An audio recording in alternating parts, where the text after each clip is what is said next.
بسم اللہ الرحمن الرحیم قل هو اللہ احد اللہ الصمد لم یلد ولم یولد ولم یکن لہ کفوا احد۔ محترم سامعین کرام، سورہ مبارکہ سورہ اخلاص یا سورہ توحید قرآن مجید کی مختصر سوروں میں سے ایک سورہ ہے۔ سورہ توحید یا سورہ اخلاص کہ جس میں خداوند کریم نے اپنی مکمل توحید کو بیان کر دیا اور توحید کے ہر پہلو کو خداوند کریم نے اس مختصر سی سورہ میں بیان کر دیا۔ سورہ کا آغاز ہو رہا ہے قل هو اللہ احد، یعنی بسم اللہ الرحمن الرحیم کے بعد قل هو اللہ احد۔ اے حبیب آپ کہہ دیجئے کہ اللہ احد ہے۔ احد سے یہاں پر کیا مراد ہے؟ عربی میں دو لفظ ہیں، ایک ہے احد اور ایک ہے واحد۔ واحد یعنی ایک، واحد جو عدد کے مقابل میں ہو، یعنی ایک اس وقت تصور ہو سکتا ہے جب کوئی دوسرے کا بھی تصور ہو۔ مثال کے طور پر عربی میں مثال دی جاتی ہے کہ اگر کہا جائے ما جاءنی احد، میرے پاس کوئی ایک بھی نہیں آیا۔ احد دلالت کرتا ہے ذات پر بما ہوا ذات، یہ عدد کے مقابل میں نہیں ہے جو احد ہے، اگرچہ کہ جب ہم اردو میں ترجمہ کرتے ہیں تو دونوں کا ترجمہ ایک کے ذریعے سے کرتے ہیں۔ قل هو اللہ احد، اللہ کہہ دیجئے کہ اللہ ایک ہے، یا اکثر جو قرآن کا ترجمہ کیا جاتا ہے اس میں احد کا ترجمہ یکتا کے ذریعے سے یا تنہا کے ذریعے سے کیا جاتا ہے۔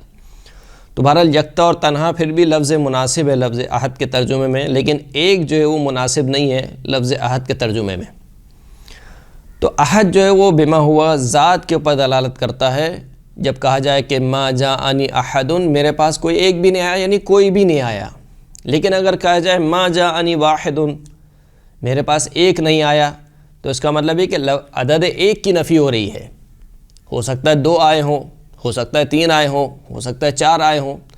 تو جو واحد ہوتا ہے وہ عدد کے مقابل میں ہوتا ہے، لیکن جو احد ہوتا ہے وہ کسی عدد کے مقابل میں نہیں ہوتا، وہ ذات کو بما ہوا ذات بیان کر رہا ہے۔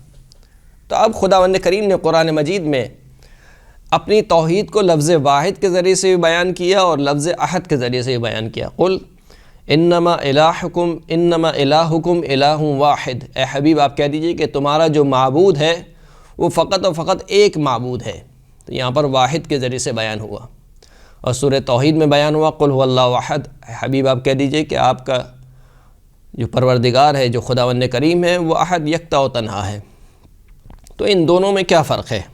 فرق یہ ہے کہ جب خداوند کریم کہتا ہے کہ قل انما الہکم الہ واحد، اے حبیب آپ کہہ دیجئے کہ تمہارا معبود فقط ایک ہی معبود ہے، اس کا مطلب یہ کہ خدا کی ذات کے علاوہ خارج میں کوئی اور خدا جیسا نہیں ہے، یعنی وہ اکیلا ہے، وہ اپنے جیسا فقط ایک ہی ہے، اس کے علاوہ کوئی بھی نہیں ہے جو اس جیسا ہو، جس کی صفات خدا کی جیسی ہوں، جس کی قدرت خدا کی جیسی ہو، جس کا علم خدا کے جیسا ہو، جس کی ذات خدا کی جیسی ذات ہو، ایسا کوئی نہیں ہے خارج میں، یعنی خارج میں اللہ کے علاوہ کوئی بھی ایسا نہیں ہے جو اللہ کے جیسا ہو۔ اس وجہ سے کہا کہ وہ اکیلا ہے، واحد ہے۔ لیکن جب کہا کہ احد، اس کا مطلب ہے کہ خود اس کی ذات بھی احدیت رکھتی ہے۔ یعنی کیا مطلب؟ یعنی خود اس کی ذات میں ترکیب نہیں ہے۔ میں آپ کے سامنے بیٹھا ہوا ہوں، اگر کوئی آپ سے پوچھے کہ سامنے کتنے افراد بیٹھے ہوئے تو آپ کہیں گے کہ ایک شخص بیٹھا ہوا ہے، لیکن ایک شخص، میں جو ایک شخص ہوں، میں خود اپنی ذات میں مرکب ہوں۔ میرا ایک سر ہے، میرا ایک دھڑ ہے، میرے دو ہاتھ ہیں، میرے دو پیر ہیں، میری آنکھیں ہیں، میری ناک ہے، میرا منہ ہے، میری زبان ہے، میرے کان ہیں، یعنی کتنے سارے اجزاء سے مل کر میں ایک بنا ہوں۔ یا مثال دی جاتی ہے، مثال کے طور پر آپ سے کہا جائے کہ بھائی ایک کپ چائے لے آؤ۔ اب ایک کپ چائے لے آؤ، دیکھنے میں وہ ایک کپ ہے، لیکن اس کے اندر اجزاء موجود ہیں، پانی بھی ہے، پتی بھی ہے، چینی بھی ہے، دودھ بھی ہے، بہرحال۔ لیکن خداوند کریم جب کہہ رہا ہے کہ قل هو اللہ احد، یعنی اس کی ذات میں ترکیب نہیں ہے، خارج میں بھی کوئی جیسا نہیں ہے اور خود اس کی ذات میں بھی ترکیب نہیں ہے۔ ایسا نہیں کہ اس کا ایک سر ہو، ایسا نہیں کہ اس کا ایک پیر ہو، ایسا نہیں کہ اس کے دو ہاتھ ہوں، نہیں، وہ ترکیب سے عاری ہے، اس میں ترکیب ہو ہی نہیں سکتی ہے۔ کیوں ترکیب نہیں ہو سکتی؟ یعنی کیا فرق پڑ جائے گا اگر کوئی شخص سوال کرے کہ کیا فرق پڑ جائے گا کہ ہم ایک مرکب خدا کو مان لیں، ایک ایسے خدا کو مان لیں کہ جس کا ایک سر بھی ہو، جس کا ایک پیر بھی ہو، کیا فرق پڑ جائے گا؟ لیکن جب مرکب چیز بنتی ہے تو ہر مرکب اپنے جز کی محتاج ہوتی ہے۔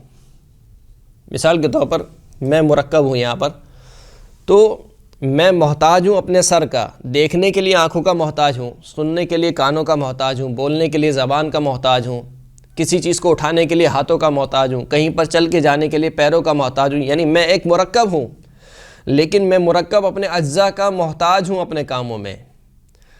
تو اگر ہم خدا کو مرکب مان لیں گے، اس کا مطلب ہے کہ خدا اگر مرکب ہو گیا تو وہ بھی گویا نعوذ باللہ اپنے اجزاء کا محتاج ہو جائے گا۔ یا مثال کے طور پر چائے کی مثال ہے، چائے اس وقت تک نہیں بنے گی جب تک سارے اجزاء نہ ہوں۔ اگر کوئی ایک اجزاء بھی جز بھی کم رہ گیا، اس کا مطلب ہے کہ نامکمل ہے۔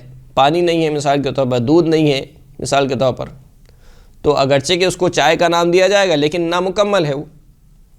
تو ہر مرکب اپنے جز کا محتاج ہوتا ہے، اس وجہ سے جو محتاج ہو جائے وہ خداوند کریم نہیں ہو سکتا۔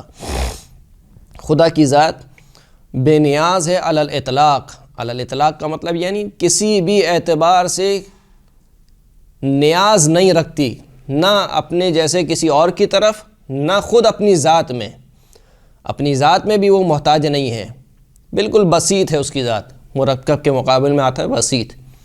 تو یہ جو کہا جا رہا ہے قل هو اللہ احد، اے حبیب آپ کہہ دیجئے کہ خدا احد ہے، یعنی وہ اپنی ذات میں بسیط ہے، وہ مرکب نہیں ہے۔